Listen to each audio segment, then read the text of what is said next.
The long-awaited Mueller report is out. What we now know about the Russia investigation. We're at the White House for reaction and on Capitol Hill to see how lawmakers are responding to the special counsel's finding. All this and more tonight on Faith Nation.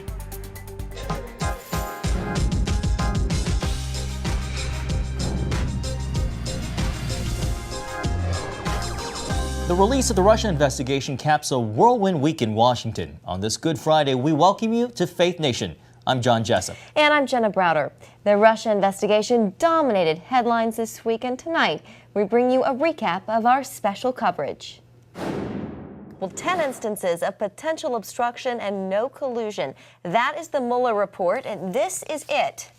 In a nutshell. Light reading. Whew, yeah. Well, after 2 years, some 500 witness interviews and search warrants, thousands of subpoenas, and 34 indictments, the president declaring game over. CBN News national security correspondent Eric Phillips joins us now. Eric, is it game over, like the president says? Well, as I will explain in just a moment, it's not quite game over just yet.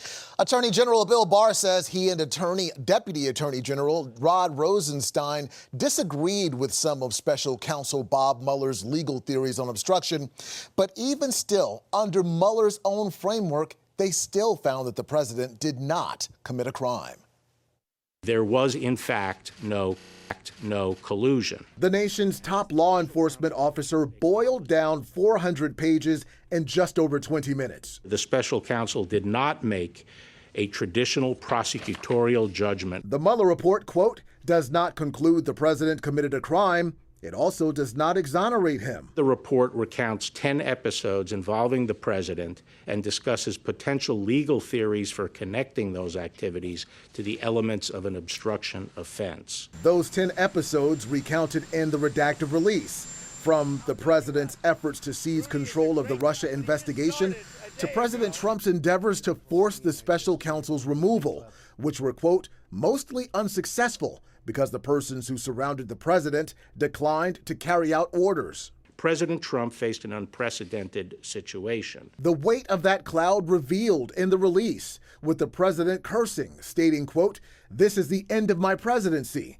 at the appointment of special counsel Robert Mueller. The president was frustrated and angered by his sincere belief that the investigation was undermining his presidency. Detailed in the report, the Russian intelligence hacking campaign and Russian effort to sow social discord through disinformation and social media operations. The Russian government sought to interfere in our election process. But any links between the Trump campaign and Russia were deemed insufficient evidence in bringing charges. The Russian operatives who perpetrated these schemes did not have the cooperation of President Trump or the Trump campaign. The redacted report was shared directly with the White House before its release. No one outside the department has seen the unredacted report, with the exception of certain sections that were made available to IC, the intelligence community, for their advice on protecting intelligence sources and methods. The White House did not choose to use executive privilege to issue any further redactions than those that had been sanctioned by the DOJ. Given the limited nature of the redactions, I believe that the publicly released report will allow every American to understand the results. For some lawmakers, a different version. These members of Congress will be able to see all of the redacted material for themselves, with a limited exception. Capping off the DOJ's release, Attorney General Bill Barr's tease of more drama ahead. I have no objection to Bob Mueller personally testifying.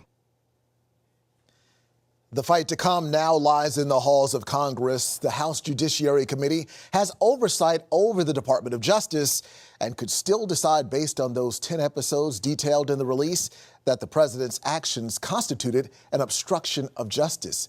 So as they say, John and Jenna, we'll be watching and waiting. And joining us now is President Trump's attorney, Jay Sekulow. Jay, thank you so much for being with us. Sure. Jay, the report seems to leave open the door to questions of obstruction of justice. Mueller investigators noting they were unable to say definitively that the president didn't commit obstruction. Do you believe the release of the Mueller report today closes the door on that question? I sure do. In the Department of Justice, the Attorney General said no collusion nor obstruction under Department of Justice guidelines on how to bring a case. And it was important that what Bob Mueller said was, while he said they didn't exonerate the president, which, by the way, is not the job of a prosecutor, they didn't have, so they didn't accuse him of violating the law either. So when you have a situation like that, it's a declination. So this was a long way of saying the case in 400 pages was declined. And the overarching issue here was, of course, and the critical overarching issue was, in fact, this issue of Russia collusion or conspiracy in the courts. The outcome there was unequivocal. Jay, can you tell us how the president is feeling? Pleased. I mean, he was pleased 3 weeks ago when the Attorney General issued the summary letter of the principal conclusion of Bob Mueller's report, and he's pleased today that this is now behind the country and behind him. And, you know, I think that after an extensive investigation like this, enough is enough. Jay, you and your team got a chance to see the report Tuesday and I believe Wednesday. There's been some criticism over that. I just want to know, why did you press to have an advanced view? Well, we have that right under the Office of Government Ethics guidelines that govern the Department of Justice. Our client, the president, was the subject of the inquiry. The report was about our client, and we put in a request to be able to review the redacted report. We didn't have any interaction with the Department of Justice. We didn't talk to anybody within the Department of Justice about the report. We didn't offer suggestions on editing or redacting. We simply reviewed it, and that was appropriate under OGE guidelines. Jay, do you think Mueller should testify before Congress about this report? You know, that's a question the Department of Justice has to answer, because Bob Mueller, at the end of the day, was an employee of the Department of Justice. There's Article 2 issues there and separation of powers, and that's a question that I'm happy to say the president's lawyers don't make, the Justice Department does. Jay, the Russia investigation is over, but the president is still facing multiple investigations from Congress. What's your take on those investigations? Presidential harassment.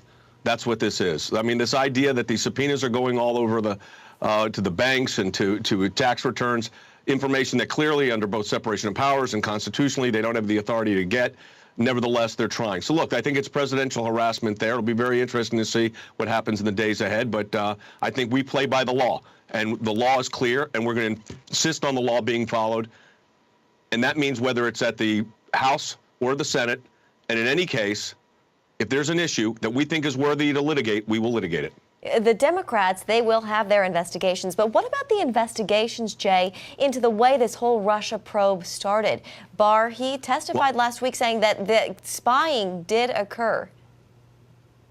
Yeah, and that's a very serious accusation. We have evidence. We've seen it. You've talked about it, of what was going on here against the president, this Operation Crossfire Hurricane, these FISA warrants, the Bruce Orr, Nellie Orr, Peter Strzok, Lisa Page issues. Those are all significant. They're all serious. And I think at the end of the day, what happens is you have to find out why this happened, because it can never happen to another president of the United States. Jay, and just a reflective question for you finally. You've argued cases, of course, before the Supreme Court, international religious cases. How does this case stack up in terms of difficulty and stress level? I think we're both wondering, have you gained a few more gray hairs? What stress?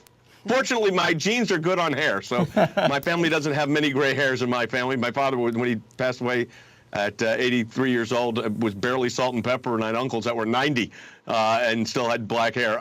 I've got a few more gray hairs, I will tell you that. My wife says that's like a joke, but I do. Look, it's the stress of, look, my faith played a big role in allowing me to move this forward, and I relied on that constantly. God was gracious. We got a great victory. I felt like, in a sense, I was trained my whole life for that moment. Well, Jay Sekulow with great genes, we thank you so much for being with us. Thank you, guys. Well, the Trump administration wants to investigate how the Russia investigation began. The vice president released a statement saying, quote, "Now that the special counsel investigation is completed, the American people have the right to know whether the initial investigation was in keeping with longstanding Justice Department standards or even lawful at all. We must never allow our justice system to be exploited in pursuit of a political agenda." And for more from the White House, we turn to senior Washington correspondent Jennifer Wishon. Jennifer, what are you hearing from the administration? Jenna, the White House calls the special counsel's report a total victory for the president. This is the exoneration they say they've been predicting from the start. And today, inside the East Room, surrounded by wounded warriors, President Trump said he's having a good day. It was called No Collusion, No Obstruction. On Twitter, a presidential victory lap. The president declaring game over. The results are in. With videos designed to tell the mainstream media he told them so. No collusion. No collusion. There was no collusion. No collusion. No collusion. There is absolutely no collusion. Now on offense, the president's legal team calls the investigation politically motivated abuse, launched by former FBI Director James Comey. This should never happen to another president again. This hoax. And now feeling like the cloud has been lifted over this White House, the president and the first lady are heading south to Mar-a-Lago to enjoy the Easter holiday. Jennifer, the White House is working to make clear they compiled with this investigation. What are they saying on that front? Yeah, so the White House is saying, look, not only did the special counsel not find enough evidence to charge this president with obstruction of justice, but the report spells out just how well he cooperated, handing over documents and giving them the information they wanted. Here's what senior advisor Kellyanne Conway had to say. The Department of Justice has made very clear that every request that they issued was actually responded to and fulfilled. That should make people feel very good about democracy, and it should make them feel really great that a campaign that I managed to a successful end did not collude with any Russians. We're accepting apologies today, too, for anybody who feels the grace in offering them. Asking for apologies. I'm not sure they're going to get those, though, Jenna. Jennifer, you know, one thing we did learn from the report was Sarah Sanders. She said she had a slip of the tongue when briefing the press on James Comey's firing. What did she say? And was she essentially lying to the media there? Yeah, so Jenna, this was the day that Sarah Sanders told the press corps that they had heard from countless members of the rank-and-file FBI who had lost confidence in James Comey as their director. It's a sentiment that she doubled down on in a subsequent interview. But then when the special counsel asked her about that, she said it was a slip of the tongue made in the heat of the moment. And actually, those particular comments were based on nothing. So I think that is all a synonym for the fact that she did, on that occasion, lie to the media. All right, Jennifer Wishon for us at the White House. Thank you. Well, no sooner than the findings of the Russian investigation were released, House Democrats demanded to hear from special counsel Robert Mueller himself. Congressman Jerry Nadler released a letter calling for Mueller to appear before the House Judiciary Committee no later than May 23rd. At a press conference this afternoon, he doubled down with that request. The report concluded there was substantial evidence, in quotes, that President Trump attempted to prevent an investigation into his campaign and his own conduct. Page 76, page 78, page 90, page 157, volume 2. That is why I have formally requested that Special Counsel Mueller testify before the House Judiciary Committee as soon as possible so we can get some answers to these critical questions, because we clearly can't believe what... Well, for more reaction from Capitol Hill, we now turn to CBN's Abigail Robertson. Abigail, we've received the redacted version of the Mueller report, but Democrats are saying they want more. That's right, John. As House Judiciary Chairman Jerry Nadler said, he is going to subpoena the full Mueller report. And as we just heard, he wants Robert Mueller up on the Hill as soon as possible to testify. Now, both these ideas have a lot of support from other Democrat lawmakers like Senator Richard Blumenthal. Take a look. As you can see, there are redactions here that are deeply troubling. I want to see the full report, and I want to see all of the evidence underlying it, the documents and testimony, and I want to hear from Bob Mueller. Now, many Democrats have echoed those sentiments, but meanwhile, Republicans like Senate Majority Leader Mitch McConnell are praising the Attorney General for his transparency. The Attorney General is making this as open as possible. It really gets down to whether you trust him or not. I trust Bill Barr. I think it's rather laughable to see them turn their guns on him. But that's all they're left with, frankly, is to go after him. It's just some kind of ad hominem attack. Now, as of right now, it's unclear when Nadler plans to issue that subpoena for the full report. Abigail, congressional Democrats seem to be rallying around one word when they talk about Attorney General Barr's press conference, and that word, Abby, seems to be spin. Yes, that is true. So before Attorney General Barr ever spoke today, Democrats were urging him to cancel the press conference that announced the release of the redacted report, saying that for him to hold this press conference was inappropriate, and they claimed that it was designed from the beginning to shape public perceptions of the report before anyone could have a chance to read it.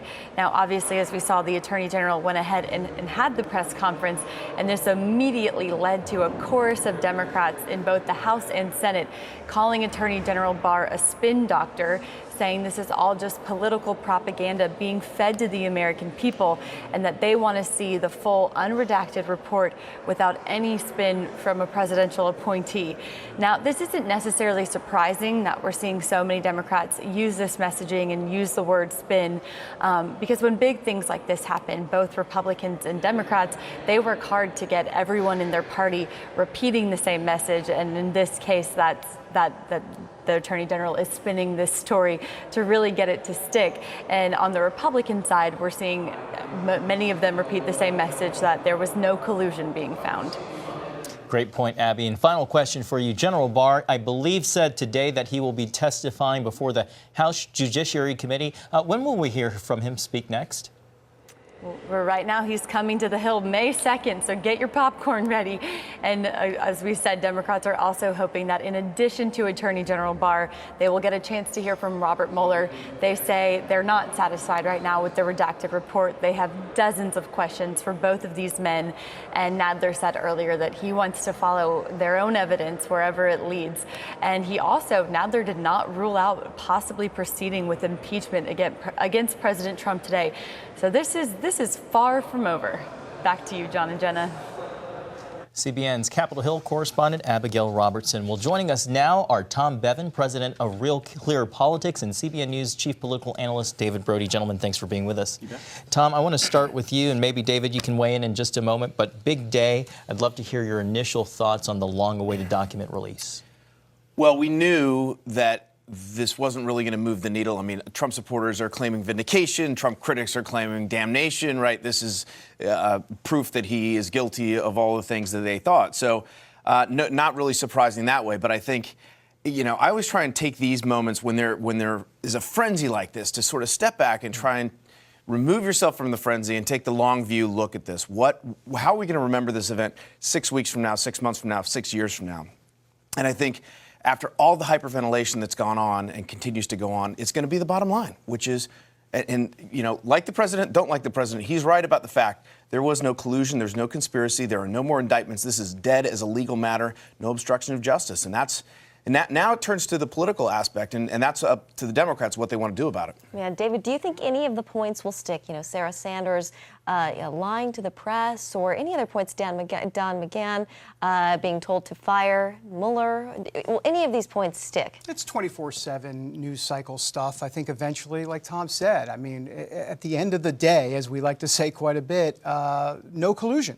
And ultimately, no obstruction of justice, technically no charges being brought. And that's something Donald Trump will say not only repeatedly now, but more importantly in the 2020 election when it heats up. I have to tell you, I thought one real interesting part of this report, Mueller made the obvious point that, look, if you're going to obstruct justice, normally you're trying to cover up an underlying crime. And Mueller goes on to say, we didn't find any evidence of an underlying crime. In other words, no Russian collusion. So it's hard to obstruct something that didn't necessarily happen in the first place. You heard Jay Sekulow. We just had him on.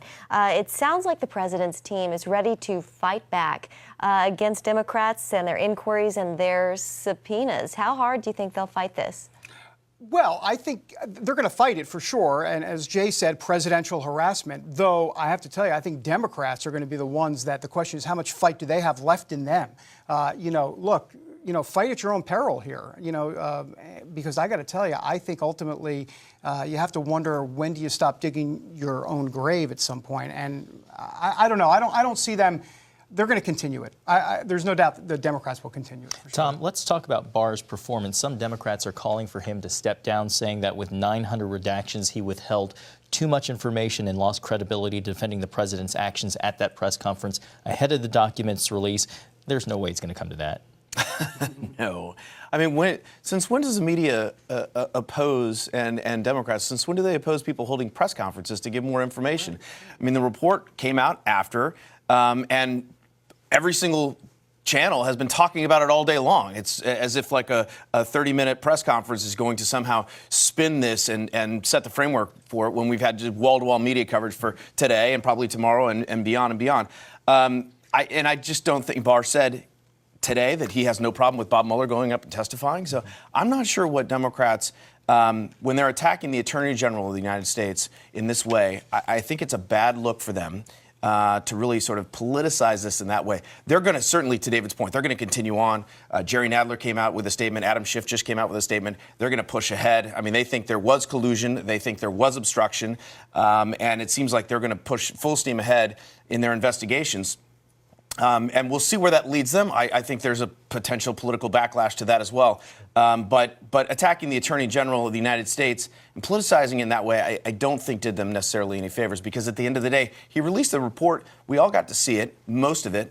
Congress is going to get to see even more of it. He's open to Bob Mueller testifying, so I'm not sure what their real gripe is. Yeah, the report, it shed light into the president's mindset. Yeah, what was making news earlier today was when he first learned about this special counsel report, he used some expletives, not happy about it at all. Tom, what does this reveal about President Trump's style and the way he handles crisis situations? Yeah, I mean, that's what's most interesting to me. We learned some new details sort of behind the scenes about conversations that were going on in the White House. And look, you could tell clearly this is how Donald Trump became a successful businessman. He barks orders and people do them. And he kept calling people back and saying, did you do this yet?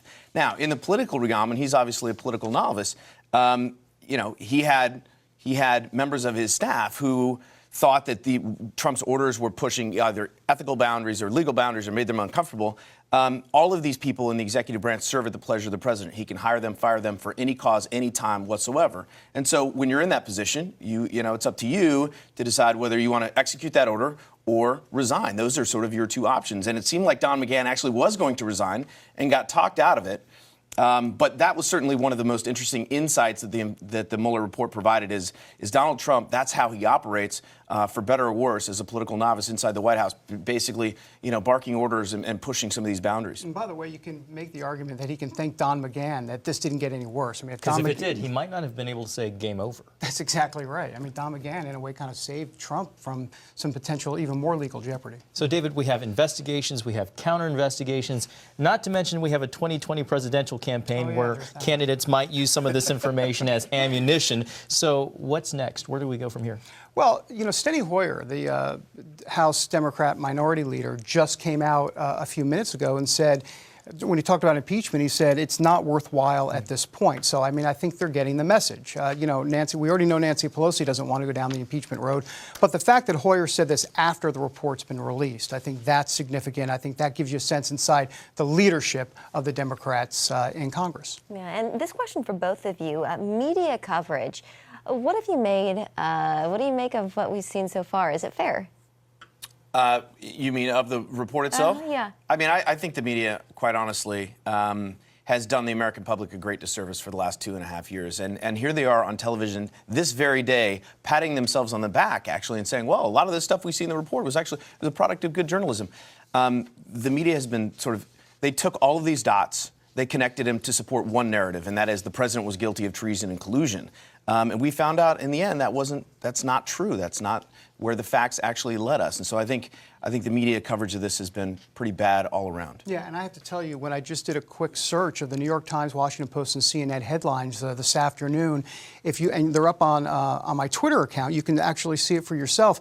There's no mention of the fact that the Mueller report came to a conclusion of no collusion. Nothing about lack of evidence on obstruction of justice at all. Instead, it's about Sarah Sanders and it's about all the palace intrigue stuff.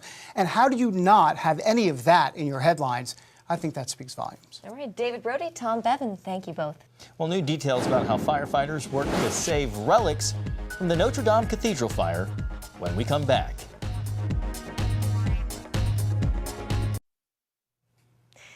Well, a story tonight not about the Russia investigation. France is honoring the men and women who fought to preserve the Notre-Dame Cathedral during that devastating fire earlier this week. That's right. French President Emmanuel Macron declared today to be a day-long tribute to the more than 400 firefighters who battled the blaze for 9 hours. According to French officials, the cathedral was just 15 to 30 minutes away from total collapse had it not been for the firefighters' bravery. One of those, the chaplain of the fire brigade. As the roof began to collapse, he ran into the cathedral to save a precious relic, the crown of thorns believed to be worn by Jesus. Once we got permission, we rushed to the cathedral, and during this time, we arrived and we saw that the other team was already there. They've already broken the protection of the reliquary, and they found an attendant who had the code and who managed to take the crown of thorns out. So far, nearly $1 billion have been pledged to help rebuild the cathedral. What a great save on Easter weekend. Yeah, so brave. My goodness. Well, that's going to do it for tonight's Faith Nation.